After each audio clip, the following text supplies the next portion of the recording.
Hello everybody, Trano here, and welcome to episode 3 of my series on Soviet tanks I would like to see added to War Thunder. If you haven't seen the previous episodes, they are linked below and I'd recommend you watch them as well, where we have looked at Soviet tanks like the triple and double-barreled KV-7 variants, the KV-8 flamethrower tank, BA-10M armoured car, and many more. So we kick off today's episode with the T-90 SPAA, which was an early Soviet attempt at producing a self-propelled anti-aircraft vehicle on a tracked chassis. The need for a self-propelled anti-aircraft vehicle first arose during Operation Barbarossa, as up to that point the Red Army didn't have a dedicated SPAA vehicle, and with the Luftwaffe having air superiority in those early days, the Soviets needed a way for their troops to be able to defend themselves from air attack while on the move. This was achieved at first by simply mounting machine guns to trucks, but this was only a stopgap measure. There was also an attempt at building an SPAA on the T-60 light tank chassis, but the T-90 as built on the T-70 light tank chassis seems to have had more success and is what we will be covering today. The main change from the original T-70 was the installation of 2 DSHK machine guns in the turret, and these are capable in-game of firing 600 rounds a minute with a maximum arm penetration of up to 24mm at 500 metres, thus making this hard-hitting weapon a very effective anti-air weapon against low-altitude targets, as well as able to defend itself from less armoured ground targets. Unfortunately, it would suffer against targets that are at higher altitudes, and as you can see in this picture, the turret does appear to be open-topped, which would make the T-90's gunner rather susceptible to strafing attacks from enemy aircraft, though they would still need to come in at an angle to get a clear shot at the gunner. The rest of the T-90 is pretty well armoured however, with the whole frontal plate coming in at 35mm, the whole sides at 15mm and the whole rear at 25mm, although the whole roof itself is only 10mm thick, while the turret should still be around 35mm thick. This means that most machine gun armed aircraft will have less chance of doing major damage through the armour, though cannon armed aircraft and ground vehicles would still pose a major threat. Meanwhile, one of the biggest advantages to the T-90 is its increased off-road mobility over the current gas truck-based SPAA vehicles that Russia currently uses in the lower tiers, as those vehicles can sometimes struggle on muddy terrain, though they do have an advantage of a faster top speed on paved roads, with their speed maxing out at 65km an hour or 40 miles per hour. The T-90 by contrast would have a top speed comparable with the T-70 light tank, at around 46km an hour or 28.5 miles per hour,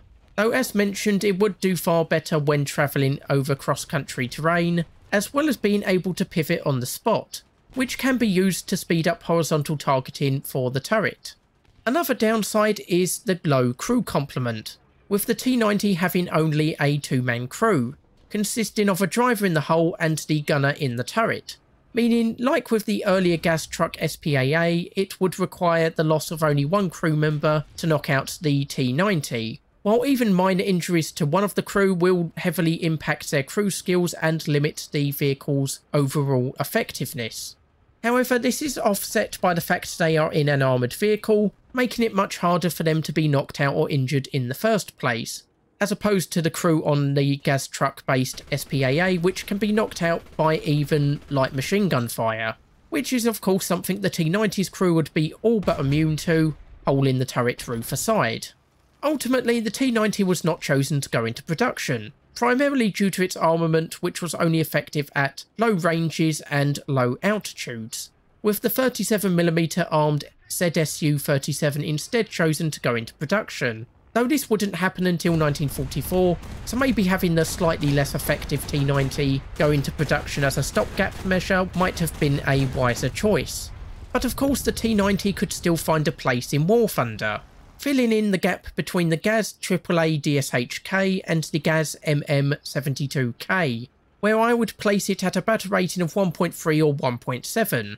At this battle rating, the rather effective twin DSHK machine guns would find good success against lower tier aircraft, which is something it would excel in, while providing superior off-road mobility and good protection, with its only downside being its two-man crew. This would also allow the lower tier Soviet tank tech tree to have a non-truck based SPAA, as currently they only have access to truck based SPAA vehicles all the way up to mid-tier 3, when the ZSU-37 becomes available at battle rating 3.7. So overall, I think the T90 would be a far more effective SPAA vehicle than the truck-based alternatives, and would give Soviet players a far more effective and unique SPAA vehicle in the lowest tiers of the Soviet tech tree. Moving on, we now come to the T-34 model 1946, which was the last major variant of the T-34 to be produced before production shifted to the T-54 in the post-war period. Now, unlike what the name suggests, the production actually started in 1945, and it wasn't a wholesale replacement of the model 1945, which also actually went into production in 1944, so both variants were produced alongside each other, and depending on where they were produced, T-34s might have elements of both designs fitted to them.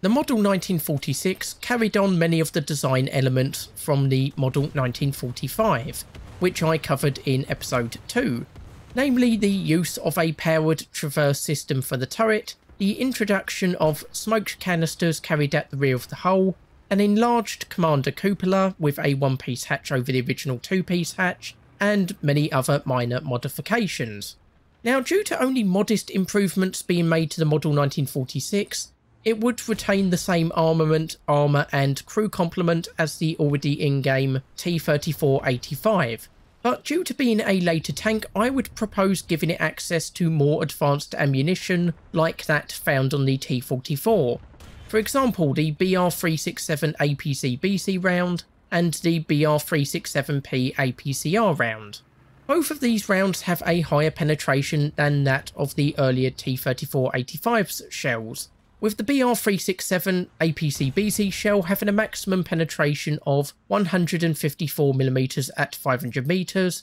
and the BR-367P APCR shell having a maximum penetration of 176mm at 500m. Compare this to the T-34-85's usual BR-365A APHE-BC shell with 124mm at 500m, and the BR-365P APCR round with 154mm penetration at 500m, and you can see that the newer rounds would have modest improvements in armour penetration. So the improved APC-BC round would have 30mm extra penetration, and the improved APCR round would have 22mm extra penetration. And this would allow the Model 1946 to contend with higher battle rating tanks.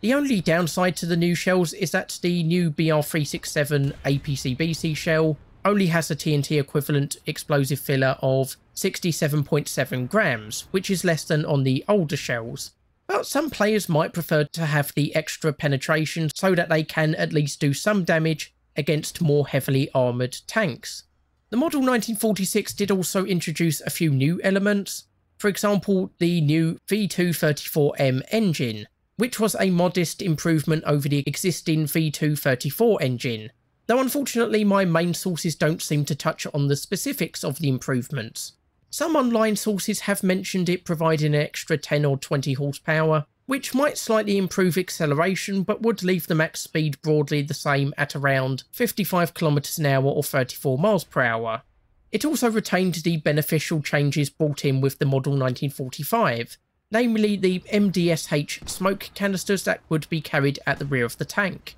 something that is sorely missed on World War II era Soviet tanks. One last change that makes the Model 1946 more recognisable is the redesign of the extraction fans on the roof into mushroom domes, as well as moving one of these mushroom domes to the front of the turret, making it far more distinctive compared to previous T-34-85s. Of course, this probably won't have much of an effect in game, but it does make for easier identification of this specific model.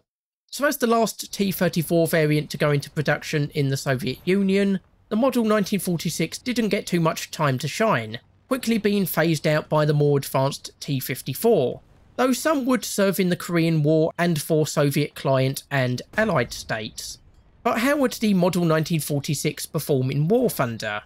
Personally, I would place it at around battle rating 5.7, maybe 6.0 based on the new shells, and I would preferably place it within a folder with the model 1945.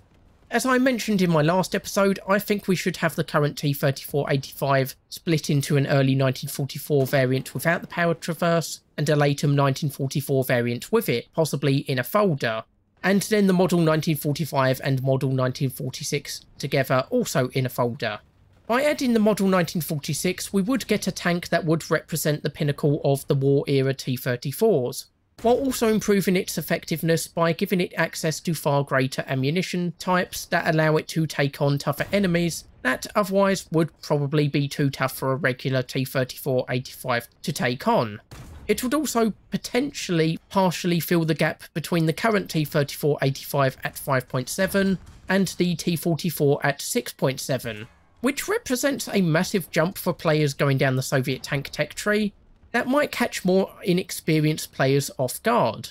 So overall, the model 1946 would represent a modest improvement over the current T-34-85, allowing a gradual progression from the earlier models while also being fairly easy to add, as it only really requires a change to the turret, and it would be a fun addition to the T-34-85s we already have in game. For the next tank, we have the OT-34-85, or, bear with me with this, Ogniomyetny Tank 3485, I hope I pronounced that right, which is the flamethrower variant of the T-34-85. If you want to learn about more Soviet flamethrower tanks, we have of course already covered the KV-8 and OT-34 Soviet flamethrower tanks in episodes 1 and 2 respectively. When production of the T-34 moved on to the T-34-85, there was still a need for flamethrower tanks, so it made sense to modify the new tank in the same vein as the OT-34. So like with the OT-34, which was based on the original T-34-76, the OT-34-85 was created by installing an ATO-42 flamethrower in place of the bow machine gun, which also necessitated carrying the fuel required for the flamethrower internally within the tank itself. This could create some issues, as of course if a shell was to penetrate the hull and rupture the internal tank, this could cause a fire within the hull and turret, which is not something you would particularly want when locked into a cramped metal box filled with lots of explosive devices, and your only escape routes from said box can often result in you getting shot by the people outside of said box. Indeed, even if the tank isn't penetrated, there would still likely be fumes from the fuel, which could debilitate the crew. Something that could potentially be represented in game by slightly reducing crew skills compared to the regular T-34-85s, though I doubt Gaijin would actually do this, especially if it was added as a premium tank.